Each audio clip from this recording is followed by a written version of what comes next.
ಒಂದಲ್ಲ ಎರಡಲ್ಲ ಬರೋಬ್ಬರಿ 5 ಅಸ್ಥಿ ಪಂಜರ ಚಿತ್ರದುರ್ಗದ ಪಾಳು ಬಿದ್ದ ಮನೆಯಲ್ಲಿ ಪತ್ತೆಯಾಗಿರುವುದನ್ನ ಕಂಡು ಕೋಟೆ ನಗರಿಯ ಜನ ಬೆಚ್ಚಿ ಬಿದ್ದಿದ್ದಾರೆ ಅನ್ನೋದರ ಡೀಟೇಲ್ಸ್ ಸದ್ಯ ಸಿಗ್ತಾ ಇದೆ. ಪಾಳು ಬಿದ್ದ ಮನೆಯಲ್ಲಿ ಶವ ಪತ್ತೆಯಾಗಿದೆ. ಕೋಟೆ ನಾಡು ಮಂದಿ ಬೆಚ್ಚಿ ಬಿದ್ದಿದ್ದಾರೆ. ಚಿತ್ರದುರ್ಗದಲ್ಲಿ ಪಾಳು ಬಿದ್ದ ಮನೆಯಲ್ಲಿ 5 ಅಸ್ಥಿ ಪಂಜರ ಪತ್ತೆಯಾಗಿರೋದು. ಮೊದಲ ಬೆಡ್ರೂಮ್ನಲ್ಲಿ 3, ಪಕ್ಕದ ಬೆಡ್ರೂಮ್ಗೆ ಹೋಗಿ ನೋಡಿದ್ರೆ 2 ಅಸ್ಥಿ ಪಂಜರ ಇರೋದು ಪತ್ತೆಯಾಗುತ್ತೆ. ಜಗನ್ನಾಥ್ ರೆಡ್ಡಿ, ಪತ್ನಿ ಪ್ರೇಮಾ ರೆಡ್ಡಿ, ಮಕ್ಕಳಾದ ತ್ರಿವೇಣಿ ರೆಡ್ಡಿ, ನರೇಂದ್ರ ರೆಡ್ಡಿ, ಕೃಷ್ಣ ರೆಡ್ಡಿ ಎಂಬುವರ ಅಸ್ಥಿ ಪಂಜರ ಇರಬಹುದು ಅನ್ನುವಂತ ಶಂಕೆ ಮೇಲ್ನೋಟಕ್ಕೆ ವ್ಯಕ್ತವಾಗ್ತಾ ಇದೆ. ಮನೆಯಲ್ಲಿ ಸಂಪೂರ್ಣ ಪರಿಶೀಲನೆ ಮಾಡ್ತಿದ್ದಾರೆ ವಿಧಿ ವಿಜ್ಞಾನ ತಜ್ಞರು. ಯಾರ ಶವ ಇರಬಹುದು? ಅಲ್ಲಿ ವಾಸ ಮಾಡ್ತಾ ಇರೋರು ಕೊಡ್ತಾ ಇರುವ ಮಾಹಿತಿ ಪ್ರಕಾರ ಅದೇ ಮನೆಯ ಮಾಲೀಕರು ಜಗನ್ನಾಥ್ ರೆಡ್ಡಿ, ಪತ್ನಿ ಪ್ರೇಮಾ ರೆಡ್ಡಿ, ಮಕ್ಕಳು ತ್ರಿವೇಣಿ ರೆಡ್ಡಿ, ನರೇಂದ್ರ ರೆಡ್ಡಿ, ಕೃಷ್ಣ ರೆಡ್ಡಿ ಅವರ ಶವ ಇರಬಹುದು ಅಂತ ಕೆಲವರು ಶಂಕೆ ವ್ಯಕ್ತಪಡಿಸಿದ್ದಾರೆ. ಆ ನಿಟ್ಟಿನಲ್ಲೇ ತನಿಖೆ ಚುರುಕುಗೊಂಡಿದೆ. ಈ ಬಗ್ಗೆ ಮತ್ತಷ್ಟು ಡೀಟೇಲ್ಸ್ ಅನ್ನು ಕೊಡ್ತಾ ಹೋಗ್ತಾರೆ ನಮ್ಮ ಪ್ರತಿನಿಧಿ ವೀರೇಶ್. ನೇರ ಸಂಪರ್ಕದಲ್ಲಿ ಜಾಯಿನ್ ಆಗ್ತಿದ್ದಾರೆ. ವೀರೇಶ್, ಬಹಳ ಶಾಕಿಂಗ್ ನ್ಯೂಸ್ ಅಂತ ಅನ್ಸುತ್ತೆ. ಪಾಳು ಬಿದ್ದ ಮನೆಯಲ್ಲಿ 5 ಅಸ್ಥಿ ಪಂಜರ ಪತ್ತೆಯಾಗಿರೋದು. ಯಾರ ಶವ ಇರಬಹುದು? ಯಾಕೆ ಆ ರೀತಿ ಪತ್ತೆಯಾಗಿದ್ದಾರೆ? ಎಲ್ಲವೂ ಕೂಡ ಅನುಮಾನಕ್ಕೆ ಎಡೆ ಮಾಡಿಕೊಡ್ತಾ ಇರುವಂತಹ ಬೆಳವಣಿಗೆಗೆ ಸದ್ಯ ಯಾವ ಆಯಾಮದಲ್ಲಿ ತನಿಖೆ ಆಗ್ತಾ ಇದೆ? ಏನ್ ಬೆಳವಣಿಗೆ ಆಗಿದೆ? ಡೀಟೇಲ್ಸ್ ಅನ್ನ ಕೊಡಬಹುದಾ ವೀರೇಶ್? ಖಂಡಿತ. ಏನಂದ್ರೆ ನಿನ್ನೆ ಸಂಜೆ ಸುಮಾರು 8 ಗಂಟೆ ಒಳಗೆ ಒಂದು ಆ ಮನೆಯಲ್ಲಿ ಯಾಕೆ ಈ ಮನೆ ಇಷ್ಟು ವರ್ಷಗಳಾದ್ರೂ ಬೀಗ ಹಾಕಿದ್ರೆ ಅನ್ನೋ ಒಂದು ಮಾಹಿತಿ ಮೇಲೆ ಪೊಲೀಸರು ಸ್ಥಳಕ್ಕೆ ಬರ್ತಾರೆ. ಸ್ಥಳಕ್ಕೆ ಬಂದಂತ ಸಂದರ್ಭದಲ್ಲಿ ಅಲ್ಲಿನ ಅಡಿಷನಲ್ ಎಸ್ ಪಿ ಕುಮಾರಸ್ವಾಮಿ ಮತ್ತೆ ಅಲ್ಲಿನ ಡಿವೈಎಸ್ಪಿ ಅನಿಲ್ ಕುಮಾರ್ ನೇತೃತ್ವದಲ್ಲಿ ಒಂದು ಬಾಗಿಲನ್ನು ಒಡೆಯುವ ಕೆಲಸ ಮಾಡ್ತಾರೆ.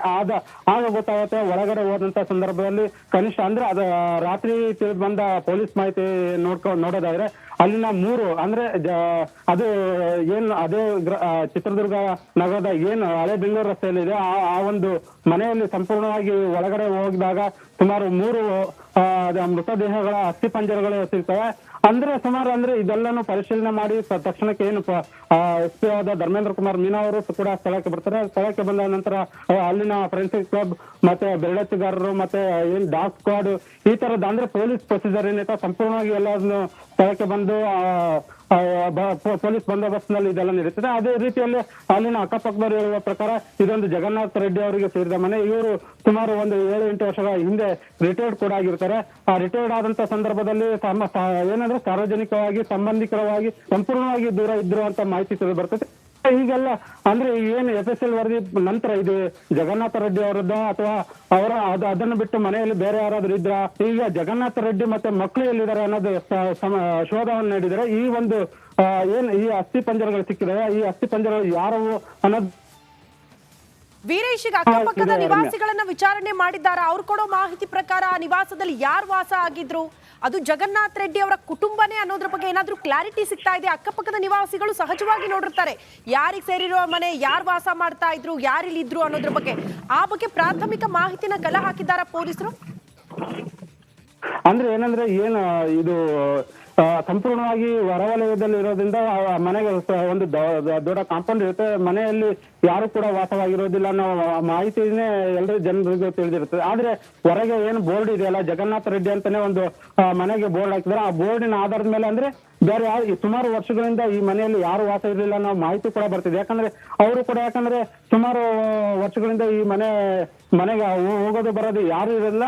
ಹಂಗಾಗಿ ಸಂಪೂರ್ಣವಾಗಿ ಪಾಳು ಬಿದ್ದಿದೆ.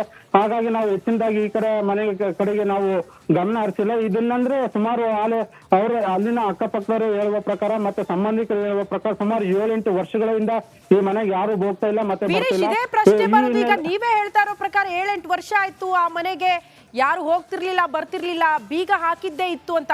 ಯಾರಿಗೂ ಕೂಡ ಸಣ್ಣ ಅನುಮಾನನೂ ಬರ್ಲಿಲ್ವಾ? ಯಾರು ಕೂಡ ಆ ಭಾಗದಲ್ಲಿ ಓಡಾಡೋದೇ ಇಲ್ವಾ? ಯಾರು ಕೂಡ ವಾಸ ಮಾಡಲ್ವಾ? ಈ ಮೃತದೇಹಗಳಿದ್ದಂತ ಸಂದರ್ಭದಲ್ಲಿ ವಾಸನೆ ಬರೋದು ಸಹಜ. ಆ ರೀತಿ ಯಾವುದು ಕೂಡ ಆಗಿರ್ಲಿಲ್ವಾ ಅಂತ. ಓಕೆ, ಸಂಪರ್ಕ ಸಾಧ್ಯ ಆಗ್ತಾ ಇಲ್ಲ. ನಮ್ಮ ಪ್ರತಿನಿಧಿ ವೀರೇಶ್ ಮಾಹಿತಿ ಕೊಡ್ತಾ ಇದ್ರು. ಬಟ್ ಸಿಕ್ಕಿರುವಂತಹ ಮಾಹಿತಿ ಪ್ರಕಾರ ಇದು ಊರು ಹೊರಗಡೆ ಇರುವಂತಹ ಮನೆ, ಪಾಳು ಬಿದ್ದಿರುವ ಮನೆ. ಯಾರು ಕೂಡ ಆ ಭಾಗದಲ್ಲಿ ವಾಸ ಮಾಡ್ತಿರ್ಲಿಲ್ಲ, ಒಂಟಿಯಾಗಿತ್ತು ಈ ಮನೆ ಅಂತ ಹೇಳಲಾಗ್ತಾ ಇದೆ. ಹಾಗಾಗಿ ಮೃತದೇಹಗಳಿದ್ರೂ ಕೂಡ ಯಾರಿಗೂ ವಾಸನೆ ಬರೋದಾಗ್ಲಿ, ಅನುಮಾನ ಬರೋದಾಗ್ಲಿ ಯಾವುದು ಕೂಡ ಮಾಹಿತಿ ಆ ಭಾಗದ ನಿವಾಸಿಗಳಿಗೆ ಇರ್ಲಿಲ್ಲ ಅಂತ ಹೇಳಲಾಗ್ತಾ ಇದೆ. ಸದ್ಯ ಜಗನ್ನಾಥ್ ರೆಡ್ಡಿ ಮನೆಯ ಹೊರಗಡೆ ಬೋರ್ಡ್ ಇರೋದು ಜಗನ್ನಾಥ್ ರೆಡ್ಡಿ ಅಂತ. ಹಾಗಾಗಿ ಅನುಮಾನ ಇರೋದು ಜಗನ್ನಾಥ್ ರೆಡ್ಡಿ ಅವರ ಕುಟುಂಬವೇ ಇರಬಹುದು. ಇಲ್ಲಿ ಪತ್ತೆಯಾಗಿರುವ ಮೃತದೇಹಗಳು ಅವರದ್ದೇ ಆಗಿರಬಹುದು ಅನ್ನುವಂತ ಶಂಕೆಯ ಮೇರೆಗೆ ಅದೇ ಆಯಾಮದಲ್ಲಿ